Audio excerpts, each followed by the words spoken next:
the timeline of what transpired. It was Donald Trump, in fact, who first made this announcement on social media platforms. He said at 5:25 p.m. that India and Pakistan have agreed to ceasefire. Ceasefire after mediation by United States. So United States was projecting itself as the peacemaker, truce-maker in the case. And at 5:37 p.m. you had a statement coming in from Marco Rubio, who's the U.S. Secretary of State, saying, pleased to announce India-Pak ceasefire, India-Pak to start talks at neutral site. At 5:38, then you had the Pakistani Deputy Prime Minister confirming the ceasefire arrangement. India and Pakistan have agreed to ceasefire. At 5:55 p.m., India's Foreign Secretary Vikram Misri gave us all the details about what has transpired.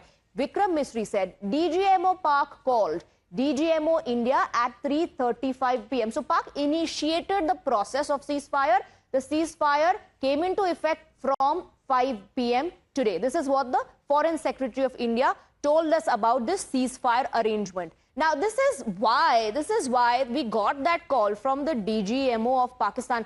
Not just pressure from United States on Pakistan, but these are the multiple steps that the Modi government took to strangle Pakistan. What happened? Prime Minister began planning India's response during the foreign trip itself. Prime Minister did not succumb to pressure for immediate response. This is what top sources are telling your channel. Action was meticulously planned and at an appropriate timing. And remember the Prime Minister saying this in the meeting, as we reported about the high-level meetings that were taking place, giving full operational freedom to the forces, saying that the place of the response and the time of the response will be chosen by the forces. The Prime Minister ensured objective remains assertive response to Pakistan. PM made sure India did not harm Pak civilians in any way. That was never our intention. Ensured every action taken was legally and morally correct. So this is how we strangled Pakistan. Let's now listen to what the Foreign Secretary said in that briefing about ceasefire. I have a very brief statement to make. Following that, as you know, there will be a briefing by my colleagues from the military.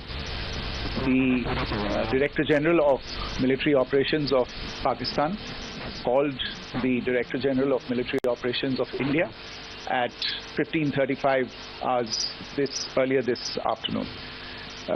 It was agreed between them that both sides would stop all firing and military action on land and in the air and sea with effect from 1700 hours Indian Standard Time today.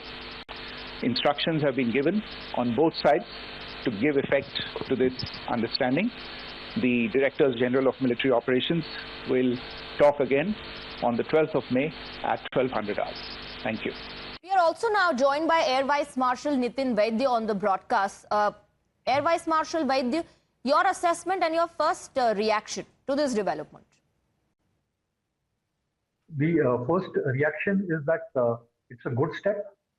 It is a step primarily initiated by Pakistan for the simple reason that they were on the back foot and they went scurrying to America, and India agreed to it for the simple reason that our objectives were, if not fully achieved, they were achieved to a very large extent. Now, as far as the ceasefire is concerned, obviously, being in the military, the last thing that we want is war. Now that it was forced upon us, we reacted the way we reacted in a very measured and a controlled manner. Now that the ceasefire is done and further details would be known once meetings are held between the DGMOs and the actions as to what is going to follow are clearly known, I sincerely hope that the government factors into this fact that Pakistan has been an unreliable element and that any things that are going to be done hereafter, we need to factor this into account that what Pakistan says, I am not too sure if they will really adhere to it. For the simple reason that even written statements, agreements that happened, they don't adhere to it.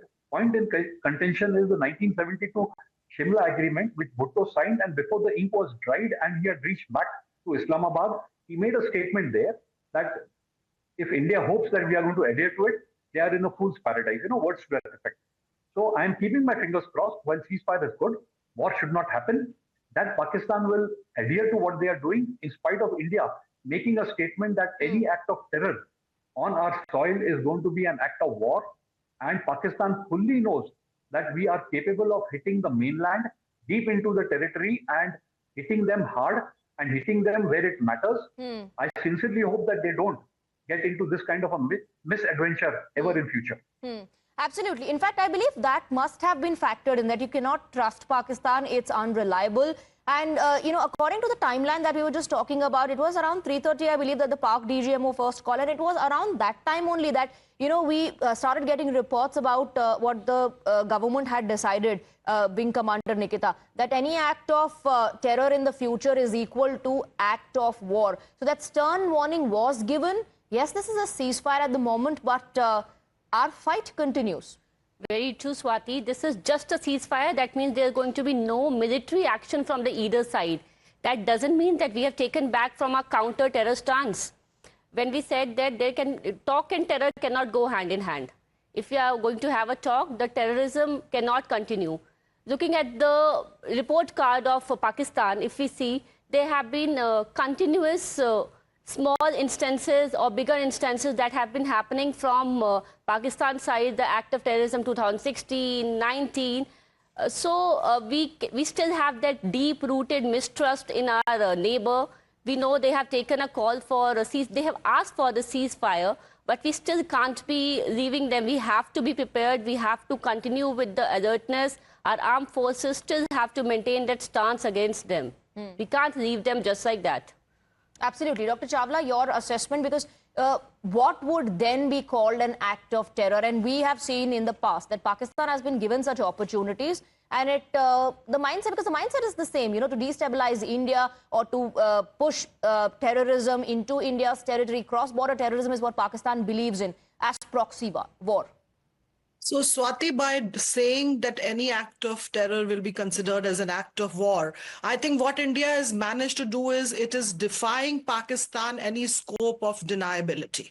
So right now, what happens that each terror attack, Pakistan says that it is a false flag operation, is India has done it, we don't have anything to do with it. So putting this very, very clearly is something that India is making clear, that we will take a terror attack as an act of war. So that is definitely there. And in this whole situation, the crisis that we had, the current crisis, we actually also call Pakistan's bluff in terms of, the threat of nuclear weapons that it continues to use in every single crisis. Because we have seen it in the past. This time it had changing, statements. It was playing what I call is like a nuclear threat ping pong. It was playing, it talked about it, then it said that we don't want to use it. So it was continuously trying to highlight and bring that into the whole situation so that, it gets the international attention. And I think it was pretty desperate for the de-escalation and for, because it was crumbling inside for sure. But one part I would just want to bring in here, that obviously we have to be on high alert and extremely cautious in our assessment of Pakistan. All of us have heard Asim Munir's speech just before the Pahalgam attack, and we know his mindset, and that's the military's mindset. It's not only Asim Munir. And what we see Pakistan right now into multiple crises that are going to be intensify internally, and more crisis Pakistan faces, more it will be tempted to kind of misbehave with India. So that factor also one has to keep in mind. So this is a ceasefire, good, a welcome step, but we have to be on high alert. Absolutely. Air Vice Marshal Vaidya, apart from diplomatic strike, the most important was the military strike, in which we were able to eliminate some high-value terrorists, or, terror dens were destroyed as well. Most importantly, by making it absolutely clear that we are not going to tolerate this anymore and it is going to amount to an act of war, the onus has been put on Pakistan. Swatiji, you're absolutely right in your assessment. What has come out in the entire ceasefire is that we have made a national policy, and the national policy is that any act of terror is going to be equivalent to an act of war. So it is a message not just for Pakistan, but for the entire world, that should this happen, we are going to be at war with the country who has initiated this. Now, whether Pakistan agrees to the fact that the terrorists were independent souls and they are fighting for their own freedom, or they were actually clandestinely helping them, which we are all aware of, we will consider that this is done by Pakistan with the behest of Pakistan. So Pakistan is just one of the an example that I am giving right now, but it is a message to the entire world that should any of the neighbors or any people even beyond the neighbors try to do this to India, we will consider it as an act of war. So while this is a finality, I think it's a very good and apt finality for the ceasefire to happen, wherein we are not saying that we are doing a ceasefire because the DGMO requested us to do it. We are doing it with a rider, and I sincerely hope that in the negotiations that is going to take place in the next 2 or 3 days, and when the DGMOs speak to each other, there would be furthermore concessions that India would be extracting from Pakistan in its finality to come to this statement of ours, with the hope that this finality will end with the fact that the terrorism that is emanating from Pakistan will actually come to a full stop. Absolutely. Wing Commander Nikita, do you also believe that this has actually exposed Pakistan and how isolated Pakistan is? There are some all-weather friends and they would continue to be on Pakistan's side. But otherwise, when Pakistan also asked for a closed-door UNSC meeting, there were no takers for the arguments that were coming in from Pakistan. See, Pakistan, what I believe, is trying to gather sympathy from multiple global powers.